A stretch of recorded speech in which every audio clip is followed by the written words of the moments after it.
हर हर महादेव। एक बार नारायण भगवान ने बैकुंठ में संकीर्तन का आयोजन किया और उसमें जो है हा हा हू हू इत्यादि गंधर्व बुलाए उन्होंने। तो गंधर्व इत्यादि आए हुए थे और बढ़िया संकीर्तन होने वाला था। तो नारद जी ने सोचा कि हम भी चलें, हम भी संकीर्तन में भाग ले चल के। तो नारद जी भी वहाँ पहुँचे और जैसे ही नारद जी वहाँ जा कर के बैठे तो तुरंत लक्ष्मी माता आ गई। तो लक्ष्मी माता की जैसे ही सवारी आ रही थी तो सारे सेवक हटा रहे थे कि हटो हटो, माता जी आ रही हैं।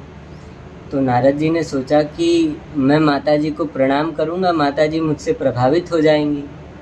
तो नारद जी ने दौड़ करके माता जी को प्रणाम किया और जैसे ही माता जी ने नारद जी को देखा कि नारद जी आए हुए हैं तो नारद जी से उन्होंने कहा कि नारद जी आप यहाँ पे क्या कर रहे हैं, आपका यहाँ पे क्या काम है। तो नारद जी ने कहा कि मैं यहाँ पे संकीर्तन में भाग लेने आया हुआ हूँ और संकीर्तन देखूँगा। तो माता जी ने कहा कि आप यहाँ पे नहीं रह सकते, ये आप जाइए अपने आप भजन करिए जा कर के, संकीर्तन आपको कहाँ कुछ गाना बजाना आता है और आपका इसमें कोई काम भी नहीं है। तो नारद जी को बड़ा दुख हुआ, बोले माता जी ये भाव आपका अच्छा नहीं है, ये आसुरी भाव है, इसलिए मैं आपको शाप देता हूँ कि आपको आगे चल करके कुछ समय असुरों के पास भी बिताना पड़ेगा।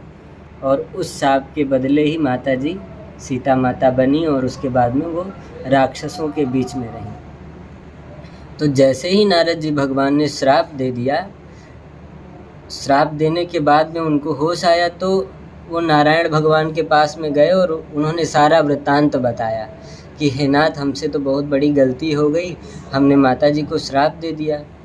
तो नारायण भगवान ने कहा कि नारद जी आप बिल्कुल भी क्षोभ ना करें, जो हुआ है मेरी मर्जी से ही हुआ है। मैं चाहता हूँ कि आप मेरे नाम गुण रूप लीला का खूब ज़ोर ज़ोर से जो है गुणगान करें और मैं चाहता था कि आप अगर संकीर्तन करेंगे तो मुझे अत्यंत प्रसन्नता होगी। और अगर मैं आपसे ऐसे ही कहता कि नारद जी आप जो है संकीर्तन करिए, संगीत सीखिए, तो आप इतना मन से नहीं सीखते। तो नारद जी ने कहा कि ठीक है, आज के बाद मैं संकीर्तन सीखूंगा और संगीत भी सीखूंगा और फिर आपको रिझाऊंगा खूब संकीर्तन करके।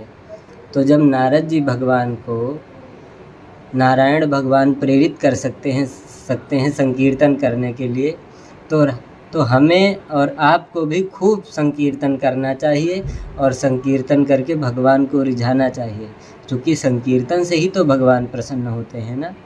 इसीलिए खूब संकीर्तन करिए। हर हर महादेव।